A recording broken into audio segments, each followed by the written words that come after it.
부부 갈등 정말 어려운 문제죠. 이 깊은 위기 속에서 어떻게 하면 길을 찾을 수 있을까요? 오늘 이유경 박사님의 글을 바탕으로 그 해법을 한번 같이 탐색해 보려고 합니다. 자, 이야기는요, 어떤 위기 상황에서 시작되는데요. 이게 문자 한 통으로 시작된 위기입니다. 아마, 내 얘긴가? 하시는 분들도 계실지 모르겠네요. 여기에 한 남편이 있습니다. 엄청난 혼란에 빠져 있죠. 왜냐고요? 여직원한테서 온 문자 한 통 때문이에요. 이게 과거의 묵은 상처를 다시 건드린 거죠. 어찌 보면 정말 사소한 일인데 이 문자 한 통 때문에 결혼 생활 전체가 지금 벼랑 끝에 서 있는 그런 상황을 한번 상상해 보세요. 남편은 정말 목이 터져라 외칩니다. 아무 일도 없었다고. 근데 아내는 이혼만 요구하고 말이 전혀 닳질 않는 거예요. 얼마나 답답하겠어요. 그냥 다 포기해버릴까 하는 마음이랑 그래도 어떻게든 가정을 지켜야 하는데 하는 마음 사이에서 정말 괴로워하고 있는 거죠. 결국 남편은 이런 생각에 이릅니다. 대체 어떻게 해야 아내 마음의 문을 열 수 있을까? 정말 막막하기만 한 거죠. 자, 바로 이 무력감. 여기서부터 우리가 함께할 이야기가 시작됩니다. 어떻게 이해의 길로 나아갈 수 있을지 말이죠. 아니, 근데 왜 이런 일이 생길까요? 왜 부부는 같은 사건을 겪고도 이렇게 완전히 다르게 받아들이는 걸까요? 그 해답은요, 바로 우리 뇌 속에 있습니다. 자, 이 숫자 한번 보시죠. 200만 분의 134. 이게 뭘 의미할까요? 이게 정말 재밌는데요. 우리 뇌가 1초에 받아들이는 정보가 무려 200만 바이트래요. 그런데 그 중에서 우리가 실제로 인식하고 처리하는 정보는 고작 134바이트밖에 안 된다는 겁니다. 어마어마한 차이죠?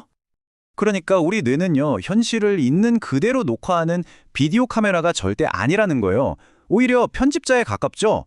들어온 정보 중에서 어떤 건 그냥 빼버리고 어떤 건 자기 입맛대로 왜곡하고 또 과거 경험을 끌어와서 이건 그거랑 비슷하네 하고 일반화해버려요.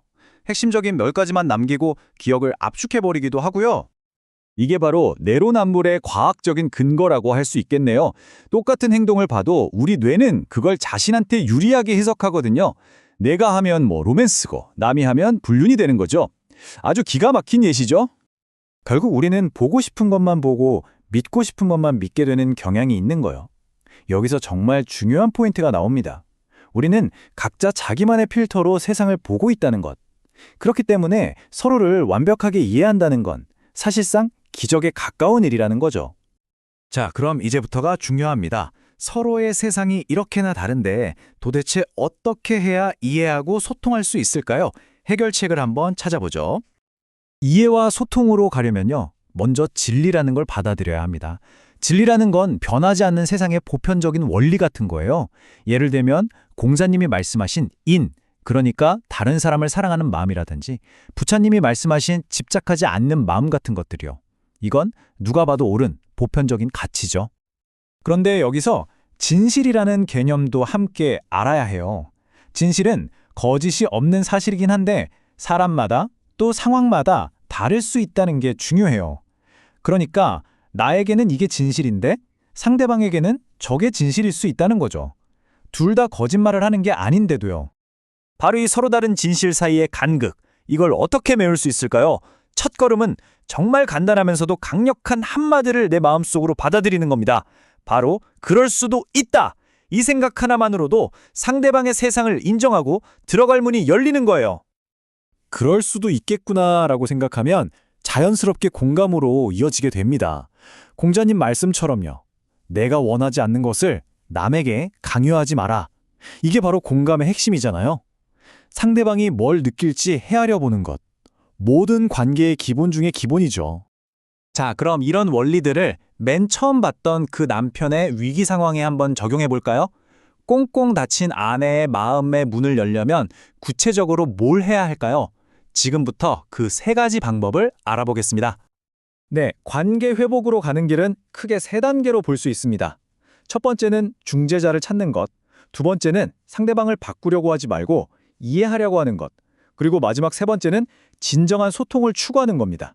자, 그럼 하나씩 차근차근 짚어볼까요? 첫 번째, 왜 중재자가 필요할까요? 일단 두 사람 사이의 신뢰가 완전히 깨졌잖아요. 게다가 과거 문제까지 다 얽혀서 뭐가 뭔지 모르는 상태고요. 이럴 땐 각자 자기한테 유리한 것만 기억하고 주장하기 때문에 대화가 안 돼요. 그래서 감정적으로 휩쓸리지 않는 중립적인 제3자의 시선이 꼭 필요한 겁니다. 두 번째는요, 마음가짐을 바꾸는 겁니다. 상대방의 저 습관, 저 말투, 저걸 고쳐야지 하는 생각 대신에 왜 저럴까 하고 이해하려고 노력하는 거죠. 우리는 원래 다른 배경에서 다른 방식으로 살아온 사람들이잖아요. 그 다름을 인정하고 오히려 호기심을 가지고 탐색해보는 거예요. 그리고 마지막, 진정한 소통입니다. 이건 좀 더 깊은 차원의 이야기인데요. 상대방이 날카로운 가시처럼 느껴질 때가 있잖아요. 그럴 땐 내가 깊고 너그러운 바람이 되어주는 겁니다. 또 상대가 단단한 벽처럼 느껴질 땐 내가 상냥하고 부드러운 물이 되어주는 거고요. 결국 상대의 가시돋친 모습까지도 다 품어 안을 수 있는 내면의 힘을 기르는 게 진정한 소통의 시작이라는 뜻입니다. 자, 그렇다면 마지막 질문을 던져봅니다. 너그러운 바람, 부드러운 물이 되기 위해서 오늘 당장 내가 할 수 있는 아주 작은 첫걸음은 뭘까요?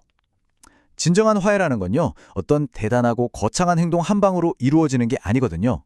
오늘 그리고 내일 매일매일 꾸준히 쌓아가는 작은 노력들, 거기에 답이 있을 겁니다.